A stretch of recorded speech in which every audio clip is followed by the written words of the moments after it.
Hi everybody, Dave from Dave's Specialty Foods here. We're going to film some cool fresh from the garden recipe ideas. Okay, so one of them's a little bit different with a brown butter sauce, almost a little fall version. But as I look at my garden, I've got sage. I mean, this is like 1/1,000,000th of my sage plant. It is unbelievably huge. So this to me needs to be used in the summer, and I think when we think of sage, we think of fall and November and Thanksgiving, but we're going to bring this out a little early for you and remind you that if it's herbs, we got to use it. Okay, we've got 3 recipes here. We're going to make a charred tomato with goat cheese. Okay, so we're going to char a tomato, sort of blacken it. I've done this on the grill, and I've done it on a cast iron skillet. It doesn't necessarily have to be on a cast iron skillet, but the point is that you want to have a good pan. We've explained this if you've taken my classes or you know anything about me talking about cooking at all. You've got to have a great pan. So that's going to make the difference here. You know, so we're gonna show you that when we get to that. That's going to have a little bit of goat cheese and lemon zest, and it's like disgustingly good. Okay, that's going to be sort of a side dish, vegetable, I guess. I think a lot of people forget that a vegetable can be something like just a whole tomato with a little bit of, goat cheese or flavoring on it of some kind, or even just salt and pepper and olive oil, a little bit of balsamic vinegar. But that can be a vegetable. It doesn't necessarily have to be just a pea pod, or a sliced, shaved, frozen carrot or something like that. So there's nothing wrong with things. Sometimes we forget that people would look at that and maybe say, oh, this is really super high-end fine dining. It's a tomato that's charred. It's a heck of a lot easier than boiling a carrot, okay? We're gonna make a pappardelle pasta. This is a really wide, look at this, wide egg noodle. Used to be very hard to find, but look at how big that is, okay? This is like fettuccine on steroids, okay? This is an awesomely thin, flat, wide noodle. These are already cooked now. Then we're gonna toss some strawberries for dessert with this beautiful fresh mint. You guys smell that? I mean, the smell is amazing. We got some basil to garnish. Look at that. This is from my garden, by the way. The mint is not, but the sage and the look at the basil. It's perfect. It's beautiful. We're gonna go on top of our pappardelle pasta with brown butter and sage, and then our strawberries are gonna get tossed with a little bit of booze. We like that. A little bit of sugar. We're gonna kind of glaze it a little bit in the pan, make it warm, and put a meringue, like a billowy pillow of meringue on top, and then torch the heck out of that. It's gonna be awesome. The key is fresh, summer, light, tasty. We're not dumping a bunch of cream all over everything and then having ice cream double scoop for dessert, and then going for a walk and thinking we're healthy. But one of the things I absolutely rag about is that you got to eat healthy, okay? So I don't care what they say about whether you agree with me or not, but I'm right on this. If you eat really good food and fresh food and real food, your life's going to be better. It just is. You're going to figure things out a little quicker. If you're not, time to change right now, okay? It's COVID time. You're at home. Get rid of the frozen pizza. Don't even use it. Just chuck it. It was $3 for 3 of them. Well, we're going to start with our little tomato guy here, okay? Let's put our pasta. I've got prep kind of set up here. So my kitchen at home has olive oil sitting out, and we've got the lid off already. I know I'm going to use my olive oil pretty much every day. Chuck the lid. Why is the lid on there? It hinders my use of the olive oil. I want the olive oil there. It's going to be gone in 2-3 weeks, fine. There's not any snakes or tarantulas in your house. They're not going to crawl in there. Don't worry about it. Make cooking easy. If you bake a lot, get your mixer out. Don't have to go digging for your mixer all the time, okay? Try to keep things in your fridge easily accessible. Actually, fresh herbs should go on a plate like this in your fridge. That's how your fresh herbs should be stored. Not in a baggie, not in a drawer, because if you throw them in that drawer, they get all wet. You want to keep these dry. Never upright in a jar with water in it. People think it's like a flower and they got to keep it wet. You want it to stay dry and open so that air circulates around it. It'll last about a week longer and it won't get all wet and nasty. So we got strawberries, okay? Something like this. Delicious strawberries. They're in a big container like this. We're going to open this container when we get home. We're going to take our knife and cut the lid right off. What happens is they're circulating with the air in the fridge, keeping them a little drier. When you open the fridge, there's a strawberry right there. You can eat it. You're making it easier to access fresh stuff rather than hiding it away and inaccessible. We're gonna start this right here, and we're gonna go back in the kitchen where we got a cast iron pan on heat because it's a little more, it won't smoke so much. Okay. So we're gonna take our tomato, give it a little bit of a slice right there. Put a little bit of salt and pepper. Now, one thing I want to talk about seasoning here. You see how juicy the tomatoes are? We want to season these and cook them right away. The salt will bring out the liquid in here, and it'll make the tomato completely unable to char. So we want to season it and cook them right away. Don't season tomatoes and put them aside here and finish watching Downton Abbey on the TV for an hour. A little bit of salt and pepper on here. We're gonna put a little fresh parsley on here. Just a little touch of that. Olive oil, for sure, right? Just don't be cheap on it. A lot of olive oil. Let's go back in the kitchen. We're gonna sear these, okay?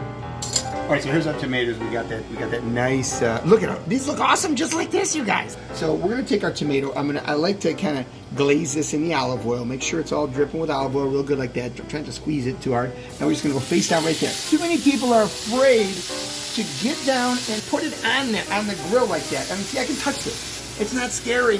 You can do it. There's nothing on the grill. There's no oil on the grill. On here or on the grill, a lot of people get up to about 6 inches high and they drop it and then it burns themselves. They go, oh, I don't like cooking. It's very dangerous. Now, just walk it down and place it right on there. We're going to come up with my ingenious little covering method, okay? So on the grill, if you're outside on a grill, you're going to cover your grill and let this kind of bake. So we want to do the same thing here. We've got our little tomatoes baking. Let's put a little bowl on top and cover them. No big deal. You don't have to get fancy here, okay? Don't tell me that I said that. So I've got my tomato cooking. And I'm gonna walk away from it a little bit, but we're not gonna, forget about it that much. We're gonna put an alarm. It's gonna be about 3 minutes. We're gonna let that tomato just char on the bottom. Remember, with those herbs and even the salt is gonna just kind of blacken the bottom, which is very difficult on a tomato because it's a lot of water trying to come down out of the tomato and keep it from charring. So let that cover, and the cover's gonna, the tomatoes, even on the grill, is gonna let the skin kind of get soft and come off because we want to take the skin off so the tomato's super sexy and soft and silky. We're gonna garnish the tomato and flavor it, I guess, with a little bit of, and this is the trick, okay? We want to eat tomato, not stuff on top of a tomato. You know what I mean? You ever have like sweet potatoes at Thanksgiving, and there's sweet potatoes that are about in a pan like this, and they're covered with 3 inches of marshmallows and goo and caramel and sugar. It's disgusting, okay? My mom makes that, just don't tell her. We're gonna just see how this comes off here. It just rains down. We're gonna take a little lemon zest right on our cutting board like that, okay? And see how it just gathers in the bottom there like that? We've got our little lemon zest here that's gonna go right on top of our tomato with a little bit of more olive oil. We've got a Moroccan seasoning here, okay? This Moroccan seasoning just it's a custom mix, okay? This is gonna be in place of like a Cajun style seasoning. So it has a little more cardamom and almost a little bit of a coriander, little bit of dried parsley you can see in here, paprika, curry powder. So I'm gonna call this my Dave's Moroccan mix we're gonna put on there. Some olive oil, and a little bit of sugar. There's a lot of acid going on. We just need a little touch of sugar just to cut that acid and get a little bit of sweet, just a little topping of it. So here we go, let's check out tomato. They look exactly like they did about 3 minutes ago. It's in real time, it's about 3 minutes. And you can tell it's kind of getting wrinkly like this. Now watch this, it's still a little stuck, and watch the skin. It just comes right, you guys see this? It just comes right off, look at that. Okay, that's not a chef's secret or anything. That just comes right off, look at that. I love tomato skins, nothing wrong with it, but look at this, okay? So when you try to cut through the tomato or eat this on a plate, it really changes it when you can get that skin off, okay? And look at how nice and silky that is. Look at this one, we're just gonna rub it. See how we just rub the tomato? And that's, look at that. It's like taking the underwear off, okay? Now watch, I haven't looked under here secretly. I don't know what's happening under here. Bam, I can get ready. It's totally stuck. It's completely stuck to the grill. People say, oh, my food is stuck to the grill. That's okay, it's gonna get stuck. Let's get under there and scrape it. Now look at this. Look at that nice, beautiful dark char on there. That's what we want. We're gonna go back into our same bowl. This is not like cross-contamination. That was a tomato. It's not a piece of chicken, okay? So we've got these tomatoes. Look at this. We've got that olive oil, that sexy olive. That's gonna be part of it because we just made almost like a tomato vinaigrette. I'm gonna take a little bit of sugar right on top. Okay, just want a little touch, maybe a half a teaspoon, okay? We're gonna take some of this lemon zest. Now lemon zest kind of bunches up like this, you see this? So we want to kind of chuck it on there like that, okay? A little bit of that Moroccan spice we were talking about. Look at this crumbled goat cheese, look at that, okay? So on we go. Now we're gonna keep these in this bowl. When we serve this, we're gonna let these sort of kind of, I don't wanna say marinate, because I hate the word marinate. We're just gonna let them sit in that little olive oil juice. We're gonna pour that on top. We're gonna let this goat cheese, these are still warm, just melt on top of there. So we got this goat cheese lemony tomato. So there we go. So we're gonna start with the pasta here. So I've already cooked the pasta, okay? So making a pasta dish, get the pasta cooked, get it drained. You want to drain it. I don't care what any cookbook says. I don't care. I don't care if you've been to Italy. I don't care where you live or what your family does or whatever. When you cook pasta, you've got to cook the pasta in the water and drain it and cool it. People ask me all the time, well, why don't, the cookbook says take the pasta right out of the pot and put it into your sauce hot and let it cook right in with your sauce and then eat it like that. You have to drain your pasta and put cold water on it so that the noodles themselves are perfectly cooked, okay? This should be al dente. They should rip nice like this. They shouldn't fall apart. Look at how nice and whole these are. Chill the noodles. It usually says that on the back of the box. You've seen people do it. You've seen people doing it on TV. You see chefs doing it in the back of the kitchen. Chill them under cold water, and then I put just a little touch of olive oil on them so they don't stick. You can get this prep done ahead, so when we make our sauce, we toss our cold, perfectly cooked noodles into the sauce, and the sauce should make the pasta hot. The pasta should never be hot going into the sauce. Let's take a hot fire here. It's a Calphalon pan, but it's sort of like All-Clad, which to me is the best pan. I don't think you can find a better pan than that. It's a Calphalon pan, right on par, no difference. Saved a little touch of money on here, but it's all clad. There's the metals themselves are clad together. That means all clad means lots of different metals that are, you know, clad together, smashed together, glued together, whatever you want to say. And they're all in the middle, which means that the whole pan gets hot. So when the bottom of this pan is hot, the top is hot too. The whole pan is hot, which means it doesn't have a hot spot underneath it. It just makes a much better cooking surface. So let's take some onions. All right, we've got fresh garlic. Here we go. We got a dry pan. What's nice about this, I can chuck my onions in here. You see that? And there's no, see, I got a handful of onions. Chuck it in there. It's not going to splash on me. Add my garlic, and that's about probably 3 cloves of garlic. I like. Oh, you said more garlic? Okay, fine. Watch this. Here we go with the olive oil. Let this start browning a little bit. One of the biggest mistakes I think people make is when they're sauteing onions like this, they're constantly moving around like this, okay? Let this brown. Let it sit there. Don't get all nervous. And if it is burning, you got a bad pan. That's the problem, and you probably already know that. You can see the pan is starting to brown on one side here, like that, okay? So, we've got our onions kind of starting to brown. Now, we're gonna make a brown butter sauce. Now, what we're gonna do is, so we've got a nice bottle of sherry. We're gonna stop the cooking instantly here by adding a little sherry, okay? So the sherry is deglazing. You smell that? Oh my God. We're gonna cook off all the alcohol. I don't want alcohol in my food, right? We want just that nutty kind of almond hazelnut flavor of the sherry left in here. You see that? And it's already gone. Look at that. Already the sherry's all dried up, gone. We put about just a little biblet of sherry in there. Now we're gonna add some butter, okay? So let's add about, I don't know, what is that, about 2 ounces of butter? More butter, you say? Okay. What we wanna do is melt the butter. And this looks like a lot of butter, but this is gonna actually be our sauce. We want a brown butter sauce, okay? Look at that, oh, the smell is amazing. Let that butter get all creamy. Now we're gonna add a little bit of salt. See, the butter's all liquidy now, and it's kind of golden color. This is really on a high heat, so you gotta be awake here. It's just so simple. It's butter and onions and garlic, okay? And we want the butter to cook. I'm gonna turn this down a little bit until it starts browning. Right now it's just sizzling and bubbling. It'll slow down a little bit. That's danger zone. And we want it to brown. How do we know when it's brown? I would pay less attention to the look of it as to the smell of it, okay? Now, obviously it smells like warm butter. Right now, it's starting to really smell like nuts, okay? Like brown nuts, okay? So you got like roasted nuts. So we gotta be careful. Let's pull this off the fire. The quickest way to stop something cooking. Pull it off the fire. The butter's starting to look a little bit brown here. It's still golden though. Back on the fire. What's gonna happen is the solids in the butter. What does that mean? The curds and whey, the whey in the butter that floats to the top and sizzles and sometimes burns. We want that to start burning. Okay, so it's gonna brown just a little bit. Bam, we're gonna stop the cooking. We're gonna add fresh sage and our pasta right away. So here's our sage. We're gonna rip a little bunch off the top. So no stems in here, okay? We just want the fresh sage. I think our pasta's almost done. So we're gonna revisit this in a sec. We're gonna just dice this. See the edges are starting to brown? See how the butter's starting to, it smells like nuts. Okay, we're gonna turn the fire off, okay? Boom, we've gotta stop this now. We're gonna pour this right over our pasta, okay? Pour that right in there. You need to get it out of the pan. We're not gonna waste this, we're gonna keep this, okay? We're gonna get in here and we're gonna stir our little pasta up. Now this is still cold, so what we're gonna do, we wanna stop that cooking and go back into our pan. There's our pasta. It's back in our warm pan, so it's gonna warm up when we put the fire on. We're gonna add some fresh sage here, okay?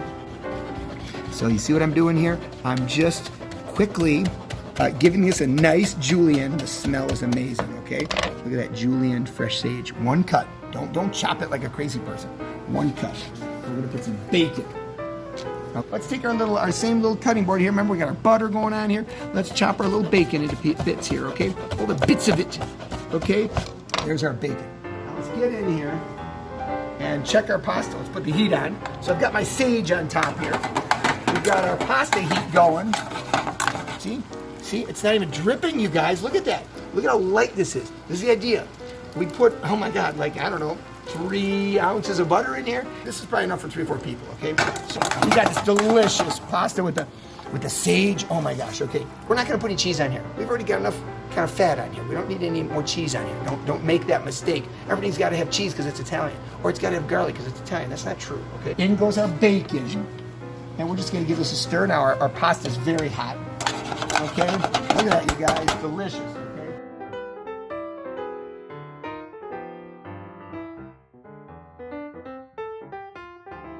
Let's take some fresh basil. Smell, that's unbelievable. This is out of my garden. This is the first time I'm using this basil. It's ready to go right now. I want that fresh sage that's cooked in there. It's kind of in, the flavors of the sage are really in there. This is a julienne. So we want to go 1 slice, and that's it. Basil needs to stay green, so 1 slice on the basil.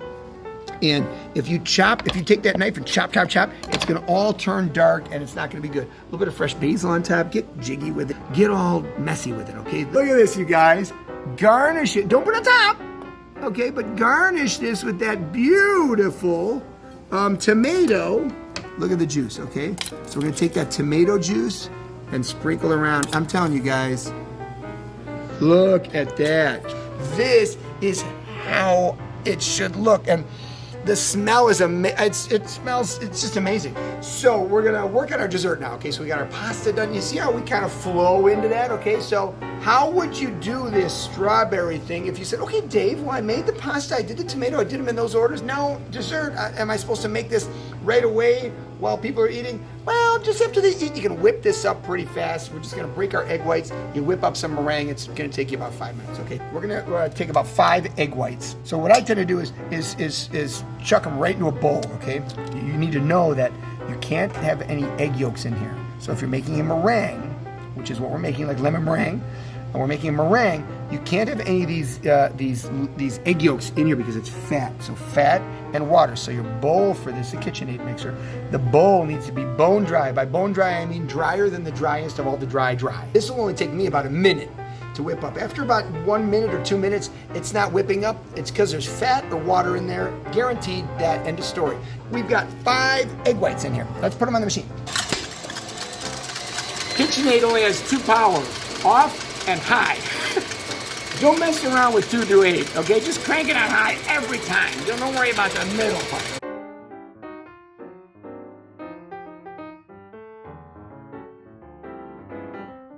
I'm telling you guys, that was literally, is that like 1 minute? That's literally 1 minute. About a minute. If your meringue is not whipped up already, just save yourself a lot of frustration, aggravation. Chuck it, clean that bowl out, dry it out like crazy, and do it again. I guarantee you it's gonna work a lot better. So, our meringue has this stiff look to it. Let's add some sugar here, okay? Slowly. Sugar's very heavy, so you're gonna flop this if you add it too quick. Done. Come on, you guys, 1.5 minutes. Now look, I'm gonna show you. Sexy. Look at that. We've got a pan with a little bit of heat in it, okay? Got some strawberries, okay? Make sure the stuff is organic if you can, okay? Cut these in half, how about that? Okay, you got a big monster here. Let's cut that in 3, okay? See how nice and fresh and juicy that is, okay? We're gonna take some strawberries. I'm gonna add some blueberries just for the fun of it. And we're just gonna build this into our little pan here, okay? So let's let the pan get a little bit hot. See, dry pan, there's nothing in there. A little bit of sizzle in there. Let's add some blueberries. We're just gonna warm this up just a little bit. We've got a little bit of sugar. Just a little touch of sugar. Now watch this. The sugar, you're gonna add the sugar. As soon as you add it, the strawberries start, look at that. They start getting all liquidy. And look at it, look at it. So they start getting all juicy. We're gonna add a little bit of Grand Marnier or rum. Go off the heat. Off the heat, okay. Whoa, don't fire that. We're gonna add a little fresh mint. Look at that mint, okay. We're gonna add a little fresh mint. Okay. See how the fruit gets all wet and juicy? That's the sugar, okay? So just a little, enough sugar on here and that rum, and we've cooked the alcohol off of here. You're getting rid of the alcohol actually, and you've just got the essence and the flavor and the oranginess and the caramel flavor of the rum. We've got our mint, same thing. It's the same exact as the other herbs, fresh herbs. Just use them. Boom. A little fresh mint on there, don't be cheap. A little touch of vanilla in there, just a little touch. Okay, boom.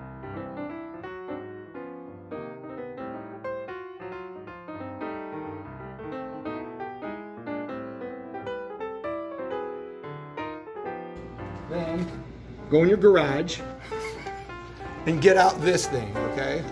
The torch. Everybody's got one of these, right? And watch this. This is how the chefs do it in the kitchen here. How do I know that? Because I'm a chef.